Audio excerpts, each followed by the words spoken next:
Hello दोस्तों, स्वागत है आप सभी का अपने यूट्यूब चैनल जैकपुर पे। आज के इस वीडियो में हम क्लास 9 का गणित का सेट 2 का दूसरा यानी पहला पार्ट करेंगे। इसके पहले हमने जैसे सेट 1 का आपको पार्ट 1 और पार्ट 2 करा दिया है। यदि आप लोगों ने नहीं देखा है तो वीडियो के डिस्क्रिप्शन में उसका लिंक दे दूंगा, वहाँ जाकर आप देख सकते हैं, या नहीं तो आप हमारे प्लेलिस्ट पर भी जाकर देख सकते हो। देखिए, मॉडल सेट सबसे पहले मैं बताना चाहता हूँ। मॉडल सेट प्रीवियस ईयर इसलिए ज़रूरी है कि किताब आपका सेम होता है, ठीक है, बुक आपका सेम होता है।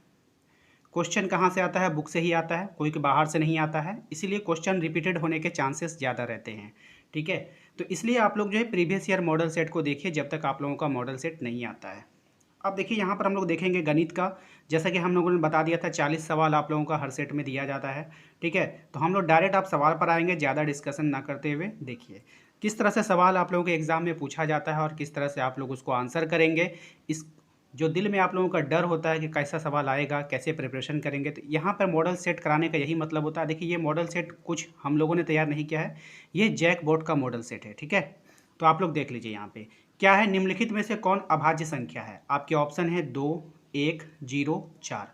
तो देखिए, अभाज्य संख्या किसको कहते हैं? अभाज्य संख्या का मतलब होता है वैसी संख्या जिसको जो है कोई तीसरा चौथा नंबर नहीं काटता है। जैसे मान लीजिए कि अगर हम 5 की बात करें तो 5 का ऐसा गुणनखंड होना चाहिए, जैसे कि 5 को तोड़ देंगे किसमें हम? 5 गुना 1 में, ठीक है। अब ये नहीं टूटेगा। क्या होगा? अब ये नहीं टूटेगा। अब यहाँ पे आप देखिएगा कि 5 को अगर हम डिवाइड करेंगे तो ये 5 से ही कटता है और 1 से ही कटता है। तो यानी वैसी संख्या जिसको केवल वही संख्या जो खुद से कटे और 1 से कटे, तो वो अभाज्य संख्या के अंतर्गत आता है। अगर हम देखें यहाँ पर तो वैसी संख्या कौन है? तो ऑप्शन नंबर ए यानी कि 2 जो है इसका आंसर हो जाएगा, ठीक है। चलिए, नेक्स्ट है हमारा अगला सवाल है हमारा, दो पूर्णांकों का गुणनफल हमेशा क्या होता है? तो दो पूर्णांकों का जो हम गुणनफल जो होगा हमेशा वो क्या होगा? ऑप्शन है आपके प्राकृतिक संख्या, पूर्ण संख्या, पूर्णांक या फिर विषम संख्या। अब देखिए, सबसे पहले पूर्णांक होता क्या है? पूर्णांक जैसे गिनती हम लोग लिखते हैं ना, 0 से स्टार्ट होता है, इधर 1 2 1 2 3 4 ऐसे करते करते चला जाएगा। इधर क्या हो जाएगा? -1 -2 -3, ठीक है। तो पूर्णांक होता है, चाहे माइनस वाला हो चाहे प्लस वाला हो, टोटल को अगर आप शामिल करोगे तो वो सभी क्या है? पूर्णांक है। अगर हम आपसे पूछें कि दो पूर्णांकों का गुणनफल हमेशा क्या होगा, तो जैसे मान लीजिए यहाँ पे -6 को हम 2 से गुना कर दें तो क्या आ जाएगा? 12 आ जाएगा, -12 आ जाएगा। तो दो पूर्णांकों का गुणनफल चाहे वो कैसा भी पूर्णांक हो, उसका गुणनफल भी एक क्या होता है? एक पूर्णांक ही होता है, ठीक है। नेक्स्ट सवाल देखिए, पाई किस प्रकार की संख्या है? प्राकृतिक संख्या है, पूर्ण संख्या है, परिमेय संख्या या इनमें से कोई नहीं? जैसा कि आप लोगों को बताया गया था कि पाई जो होता है वो क्या होता है? अपरिमेय संख्या होता है, इसलिए ऑप्शन नंबर डी इसका सही जवाब हो जाएगा, ठीक है। नेक्स्ट क्या है? वास्तविक संख्या क्या होती है? तो वास्तविक जो संख्या होती है ना, वो परिमेय और अपरिमेय दोनों होती है, ठीक है। परिमेय और अपरिमेय दोनों होती है वास्तविक संख्या, इसलिए ऑप्शन नंबर सी इसका सही जवाब हो जाएगा। अगला सवाल देखिए कि 2 और 3 के बीच निम्न में से कौन सी परिमेय संख्या है? तो देखिए, 2 और 3 के बीच में क्या होता है? 2 और 3 के बीच में 2.5 होता है, तो कौन सा ऑप्शन आपका 2.5 शो करेगा? तो 5/2 आपका 2.5 शो करेगा। ऑप्शन नंबर डी इसका सही जवाब हो जाएगा। अगला सवाल क्या है? 2 पे पावर -3, इसका आंसर आपको बताना है। देखिए, 2 पे पावर -3 है, इसको हम लोग लिख सकते हैं 1/2 पे पावर 3। इस तरह से लिखने से क्या होता है? ये माइनस वाला पावर हट जाता है, ठीक है। यानी एक बटा नीचे में अगर हम ले जाएंगे उसको, तो माइनस का जो चिन्ह जो है वो हट जाता है। अब इसका हम अगर सॉल्व करेंगे, 2 पे पावर 3 का क्या होता है? 2 दूना 4 दूना 8 हो जाएगा, यानी 1/8 हो जाएगा। 1/8 ऑप्शन नंबर सी में है और यही इसका आंसर हो जाएगा, ठीक है। नेक्स्ट क्या है? इनमें से कौन एक बहुपद है?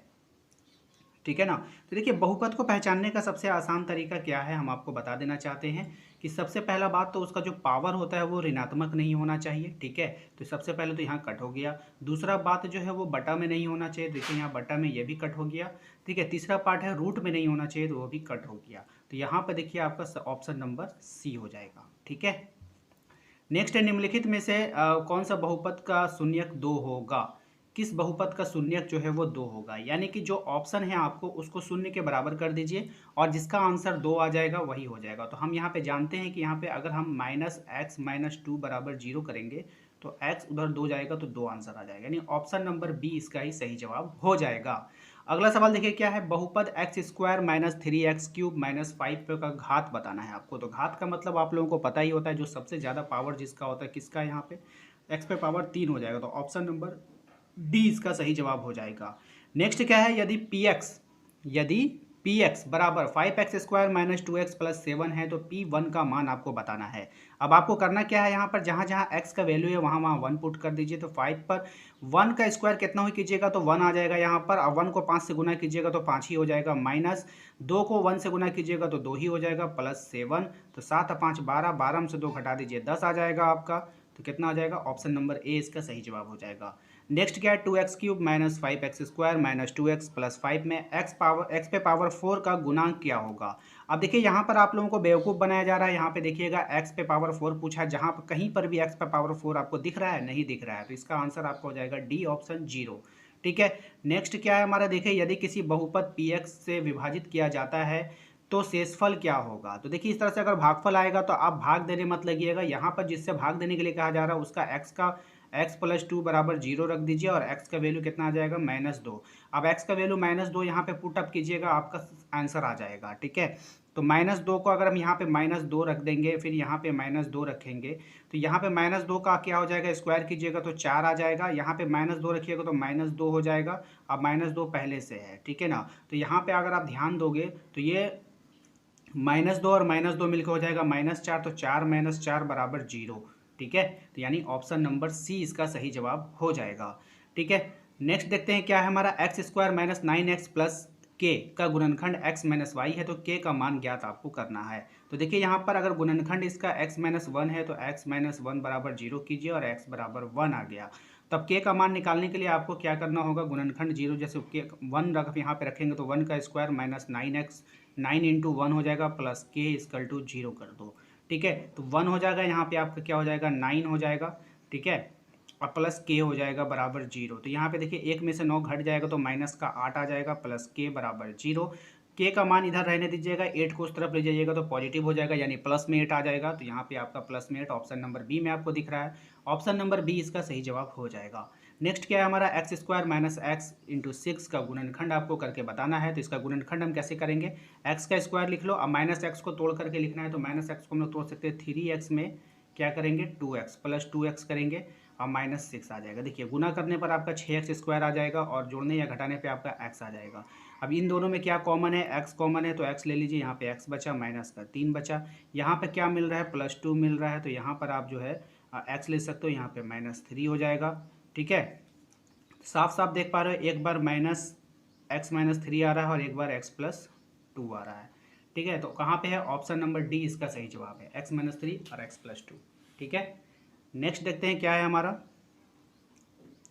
नेक्स्ट में आपको आकृति देख करके आंसर करना है और इस तरह का सवाल हमने बहुत बार आप लोगों को करा दिया है।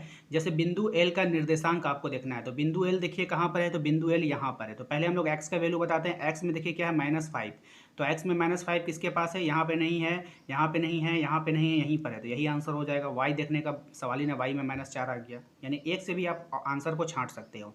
जैसे पूछा है कि बिंदु एक्स की कोटि क्या है, तो बिंदु एस कहाँ पे भाई, बिंदु एस यहाँ पे है, तो बिंदु एस का कोटि बताना है। कोटि का मतलब क्या होता है, वाई, तो y का वैल्यू कितना हो गया आपका, y का वैल्यू हो गया आपका -4। तो देखिए -4 कहाँ पे है, ऑप्शन नंबर बी में है। ठीक है, चलिए नेक्स्ट क्या है, बिंदु बी का भुज क्या है, तो बिंदु बी कहाँ है भाई, बिंदु बी यहाँ है, तो बिंदु बी के यहाँ का भुज पूछा है, तो इसका x का वैल्यू कौन सा है, ये है 4 है, तो 4 हो जाएगा। कहाँ गया 4, ऑप्शन नंबर डी। ठीक है, निर्देशांक 3 -4 द्वारा पहचाना गया बिंदु क्या है, 3, x का वैल्यू 3 आना चाहिए, y 4 होना चाहिए, x का वैल्यू 3 होना चाहिए और y 4 होना चाहिए, माइनस कौन हो गया, एस हो गया ना, तो इसका एस हो जाएगा आंसर, कौन हो जाएगा, एस हो जाएगा, ऑप्शन नंबर बी। ठीक है, नेक्स्ट क्या है, कार्तीय तल में क्षैतिज रेखा को क्या कहते हैं। देखिए कार्तीय तल का क्षैतिज रेखा को क्या कहते हैं, ये होता है ना क्षैतिज, इसको क्षैतिज बोलते हैं, इसको ऊर्ध्वाधर बोलते हैं, है ना, ऊर्ध्वाधर बोलते हैं, इसको क्षैतिज बोलते हैं। ठीक है, तो क्षैतिज तल को क्या बोलते हैं, अक्ष बोलते हैं, एक्स एक्सिस बोलते हैं, वाई अक्ष बोलते हैं, जेड एक्स बोलते हैं, तो एक्स एक्सिस बोलते हैं। ऑप्शन नंबर ए हो जाएगा इसका सही जवाब। ठीक है, अगर आपसे पूछ लेता वाई अक्ष को क्या बोलेंगे, तो उसको हम लोग क्या बोलते हैं, ऊर्ध्वाधर बोलते हैं। ये ऊर्ध्वाधर का रेखा पूछेगा तो वाई अक्ष हो जाएगा, कार्तीय तल पूछा है इसीलिए आपका एक्स अक्ष हो जाएगा आंसर। ठीक है, नेक्स्ट देखिए क्या है हमारा क्वेश्चन नंबर 20, मूल बिंदु का निर्देशांक क्या होता है। तो मूल बिंदु का निर्देशांक आप लोगों को पता है, बार बार क्वेश्चन रिपीटेड है और ये सब क्वेश्चन आपके एग्जाम में देखने को मिलेगा, तो ऑप्शन नंबर डी इसका सही जवाब हो जाएगा। तो उम्मीद करते हैं कि आप लोगों को पार्ट 1 अच्छा लगा होगा। अगर अच्छा लगा इसका पार्ट 2 चाहिए आप लोगों को तो प्लीज़ एक कमेंट कीजिएगा। वीडियो अच्छा लगा है तो लाइक कर देना, शेयर कर देना अपने सभी दोस्तों के साथ। मिलेंगे हम लोग अपने अगले वीडियो में। Thank you.